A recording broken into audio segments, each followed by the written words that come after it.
Ahora al doctor Jesús López Almejo, profesor de Relaciones Internacionales, para hablar sin censura de dos temas importantes. El primero, México, la sede de conversaciones entre el gobierno y la oposición de Venezuela. México jugando un papel importante en la región. ¿Qué tan significativo es esto? El análisis, obviamente, con tu profe de RI. Jesús, ¿cómo estás? Te saludo con mucho gusto. Buenas tardes. Hola, mi querido Vicente, muy buenas tardes, pues muy contento de estar con Sin Censura como cada viernes, listo para darle el análisis internacional, Vicente. Oye, pues iniciamos con este tema, ¿no? México en campo neutral reúne pues a la oposición y al gobierno de Maduro. Sin duda, mi querido Vicente, este es un paso muy importante porque es un reconocimiento al gobierno mexicano de su objetividad y de su respeto por la institucionalidad. Tú recordarás que países que se suponían serios, como es el caso de Canadá, pues prácticamente, aunque Trudeau era de izquierda progresista, o al menos así nos lo presume aquí la oposición, y Donald Trump, en aquel momento presidente de Estados Unidos, abiertamente Canadá y Estados Unidos apoyaron, avalaron una especie de golpe de Estado, por lo menos a la institucionalidad allá en Venezuela, al reconocer a Juan Guaidó y al desconocer el gobierno de Nicolás Maduro. Desconocen el resultado de las elecciones de 2018 con las que pues ganó Nicolás Maduro. En aquel momento también pues Brasil de derecha con Bolsonaro, la Argentina de Macri, que era de derecha, también cargaron los dados a favor de Juan Guaidó, así como en ese momento Perú lo hizo el Grupo de Lima, el famoso Grupo de Lima, Colombia, Chile, y prácticamente incluso la Argentina de Alberto Fernández en este momento tiene una confrontación con el ministro Arreaza, ministro del Exterior venezolano, con lo cual Argentina también queda un tanto desacreditada para fungir ese papel de sede de conversaciones que generan las condiciones, ¿no? Por diferentes razones para que la oposición y el gobierno venezolano se puedan sentar a dialogar. Algo, Vicente, un verdadero choque que ha llevado a Venezuela, sobre todo a la población civil venezolana, a sufrir castigos colectivos que incluso Naciones Unidas ya define como un posible crimen de lesa humanidad. En ese sentido, fíjate, Juan Guaidó, junto con otros representantes de la derecha, por ejemplo, Gerardo Blight, ¿no? Que fue exalcalde que es exalcalde de Baruta, o Tomás Guanipa, o Carlos Vecchio, que es el actual embajador de Guaidó, porque no puedo decirte que sea de Venezuela, de Guaidó en Washington, y Stalin González y Emilio Rondón, de un partido que se llama Nuevo Tiempo, que son bastante derechistas, que son bastante conservadores en Venezuela, y que es la primera vez que le apuestan a negociar directamente con el gobierno, pues tienen entre sus filas a alguien que parece ser el más mesurado, Vicente, que es Enrique Capriles Randovsky, quien ha sido ya candidato presidencial y que no estaba de acuerdo con que la oposición saboteara las elecciones pasadas para poder decir que eran ilegítimas. Por el contrario, Capriles Randovsky dice: necesitamos salir a las urnas si queremos sacar al chavismo del poder. Las urnas y el camino institucional es la ruta por la que debiéramos caminar. Estos van a asistir aquí a México, y por el gobierno venezolano, los dos que destacan como los de más alto perfil, que son además muy cercanos al presidente Nicolás Maduro, son Jorge Rodríguez y Héctor Rodríguez. En el caso de Jorge Rodríguez, él es el presidente de la Asamblea Nacional, y Héctor Rodríguez es gobernador del estado de Miranda, que es el estado pues en este momento más portentoso de Venezuela. Ambos son muy cercanos a Nicolás Maduro. ¿Qué es lo que pide cada una de las partes? Recordarle a la gente que aunque México es sede, el mediador es Noruega, que tiene ya bastante trayectoria y reconocimiento internacional por fungir como mediador. Ha fungido como mediador del conflicto palestino-israelí, también intentó fungir como mediador en las charlas entre el gobierno de Colombia, entonces representado por Juan Manuel Santos, y las FARC, y que luego pues se trasladara esto para La Habana, Cuba. Bueno, decíamos, importante que la gente sepa que México es la sede, pero el mediador es Noruega. Y en este caso, ¿qué es lo que pide el gobierno, por ejemplo, venezolano? ¿Qué es lo que pide Maduro? Pues Maduro pide que Estados Unidos y la Unión Europea le levanten las sanciones, le pide a la oposición que reconozca su gobierno, que ya se dejen de andarse autoproclamando como presidentes en la calle y dejen de andar nombrando embajadores en el resto del mundo que nada más hacen el ridículo, aunque si bien es cierto había 50 países que habían reconocido a Guaidó, pues todos hicieron el ridículo.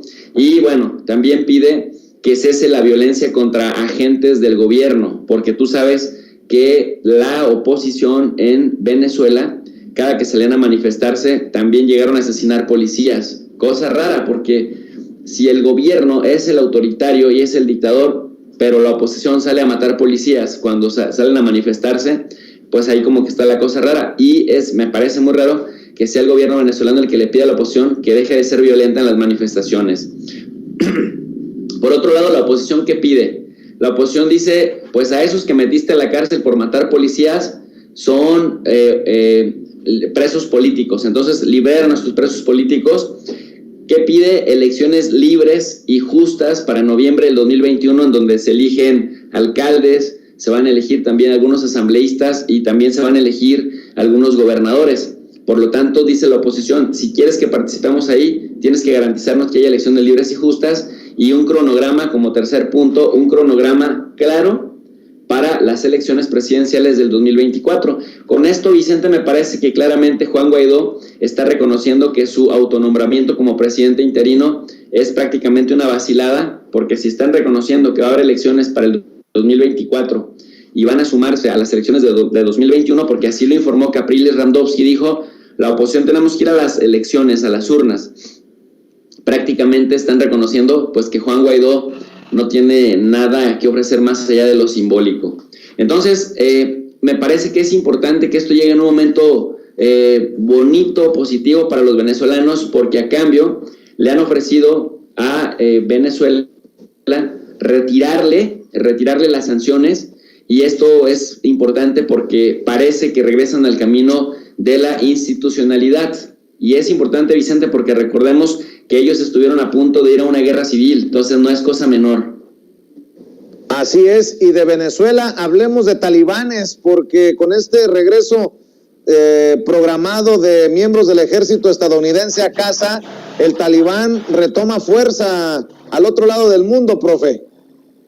Sí, no, mira, hablando de guerras civiles, en donde sí hay una guerra civil, ahora sí que directamente provocada por Estados Unidos, es en Afganistán, y me parece que es lamentable, Vicente. Todo ha sido una tragicomedia muy lamentable, que ha dejado 150,000 afganos muertos, que ha dejado a 2.5 millones de afganos que están como refugiados y a 3 millones de afganos desplazados. Yo le decía a la gente que la diferencia entre un desplazado y un refugiado es que los desplazados son aquellos que en zona de conflicto se mueven o se desplazan del lugar para evitar ser alcanzados por el fuego o ser alcanzados por los castigos colectivos del ejército opositor o de los paramilitares, pero no salen de las fronteras del país. Les decía que cuando se hablaba de refugiados, los refugiados tienen un estatus internacional, son los que abandonan su país y son los que ACNUR, el Alto Comisionado de Naciones Unidas para los Refugiados, los ayuda y les da un estatus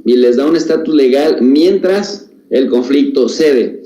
Bueno, yo aquí mencioné 3 millones de desplazados y 2.5 millones de refugiados, 20 años de sangrienta ocupación estadounidense.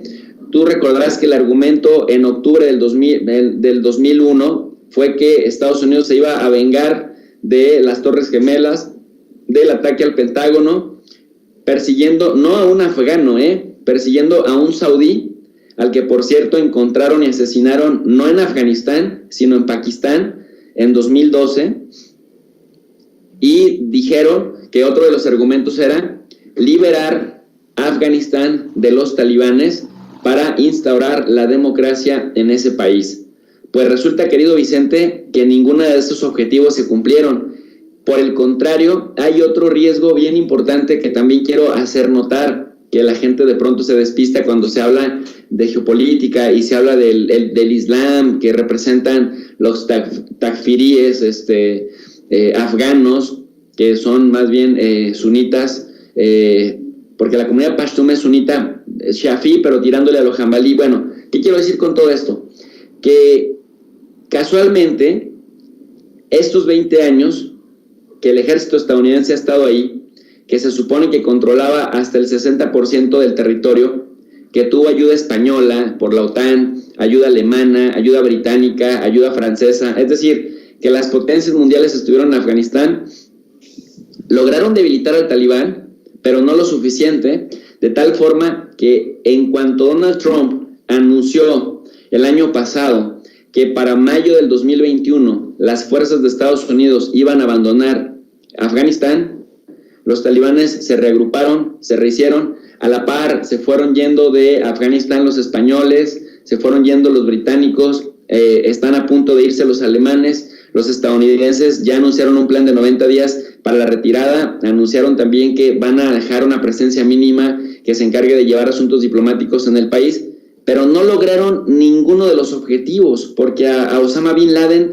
no lo agarraron ahí, no lograron desterrar a Al Qaeda de Afganistán, y el talibán en este preciso momento ya gobierna en territorios en donde hay 13 millones de afganos, el país tiene 34 millones de habitantes, querido Vicente, de esos nada más 11 millones están bajo el territorio que domina el gobierno que está dejando Estados Unidos ahí, que cada vez parece que va a durar muy poquito, y hay otras 12 millones de personas que se encuentran en territorios en donde se están dando con todo. Un país que lleva 42 años de invasiones, de guerras civiles, de guerras fratricidas, empobrecido completamente, pero ahí te va la cosa, Vicente. Ha aumentado la producción de opio. El 87% del opio que se produce en el mundo sale de Afganistán, y cada vez más personas empobrecidas que tenían tierras y que eran prósperas antes de que llegaran los soviéticos en 1979, ahora pues han tenido que dedicar sus tierras al cultivo de opio. Y bueno, pues tú sabes que del opio, de la amapola, proviene también la sustancia base que lleva a la producción de heroína. Nada más para que te sea una idea, solo en el año 2020 hubo 83 personas que murieron por sobredosis por consumo de heroína en Estados Unidos. Alrededor de unos 227 personas se mueren al día en Estados Unidos por sobredosis relacionadas con la heroína. Entonces tú te preguntas, si no derrotaron al talibán, si no agarraron a Osama Bin Laden en Afganistán, sino lo hicieron en Pakistán, y a Pakistán, por cierto, no le han hecho nada por haber guardado, digamos, a ese terrorista que atacó las Torres Gemelas, por seguir la versión oficial de Estados Unidos, no logró reducir para nada tampoco la producción de opio, y en este momento no logró entrenar lo suficientemente bien a las fuerzas del actual gobierno afgano.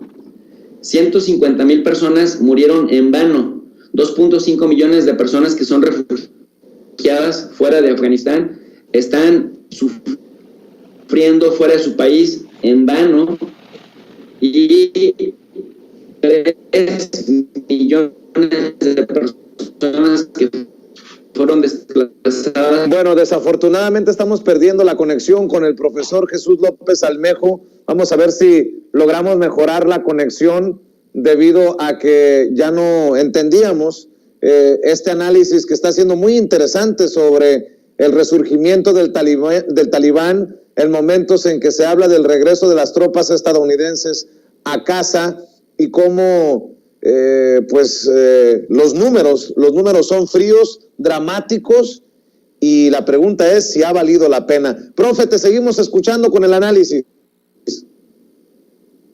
Sí, parece que nos falló un poco el internet por ahí, una disculpa.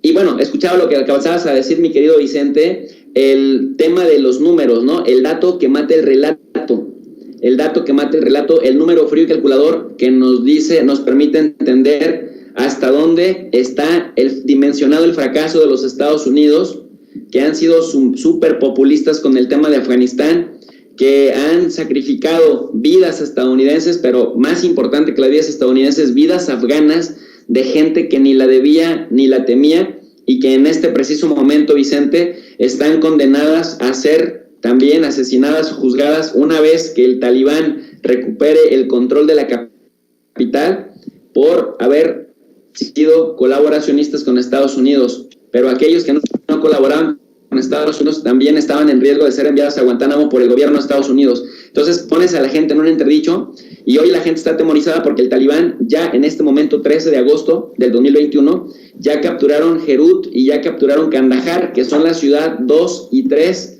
en orden de importancia, en orden económico y en orden demográfico, y esto prácticamente le abre las puertas al Talibán a enfilarse sobre Kabul, que no había sido acechada por el Talibán. Una vez que lleguen a Kabul, parece que van a instaurar un emirato en donde apliquen penas muy duras y muy severas. Y fíjate, Vicente, estaba yo revisando que los talibanes y sus métodos de violencia de este 2021 son todavía más brutales y son todavía más rigoristas que los talibanes del 2001 y que los talibanes de 1994. Por lo tanto, el futuro que le espera a Afganistán es sombrío. En cuanto Estados Unidos termine de abandonar después de fracasados 20 años, la población va a quedar a merced del Talibán y prácticamente se habla de que en algún momento una fuerza internacional va a tener que volver a entrar a poner orden, pero no sabemos si ponen orden, porque lo que demostró la invasión de Estados Unidos es que en realidad llegó a poner todo el desorden total. Y me parece lo más triste es que ni siquiera en el nombre de una buena causa, sino en el nombre de reactivar la economía a través de la industria del armamento, porque tú recordarás que justamente en 2001 Estados Unidos atravesaba una recesión económica que prácticamente esta recesión se equilibró en la medida que se echaron a andar tanto Afganistán como Irak en 2001 y en 2003, Vicente. Pues muy interesante y preocupante también lo que nos estás planteando este viernes, profe. Estamos al pendiente de las clases de geopolítica y los temas abiertos que se debaten en tu canal de YouTube. ¿Por qué no cerramos invitando a la gente para que te apoye? Y yo agradecido, como siempre, por tu apoyo y por tus ganas de informar, de comentar con la audiencia de Sin Censura. Claro que sí, mi querido Vicente, pues no me queda más que invitar a la gente que esté interesada en clases de geopolítica, de organismos internacionales y de relaciones internacionales a que se sumen al canal internacionalista por excelencia de tu profe de RI. Estamos todas las noches de lunes a sábado a las 10:30 de la noche y de lunes a viernes a las 4:30 de la tarde, dándole al análisis internacionalista, dejándoles una lectura completamente gratis en formato PDF y tratando de poner un granito de arena en el entendimiento de cómo las cosas que suceden en el mundo nos impactan a los mexicanos y cómo lo que sucede en México también impactan al mundo. El canal es tu profe de RI, Relaciones Internacionales, y bueno, pues estamos muy contentos de recibirles por allá, Vicente. Claro que sí, profe, te mando un abrazo, estamos al pendiente el próximo viernes. Gracias. Abrazo fuerte, feliz fin de semana. Igualmente, el profe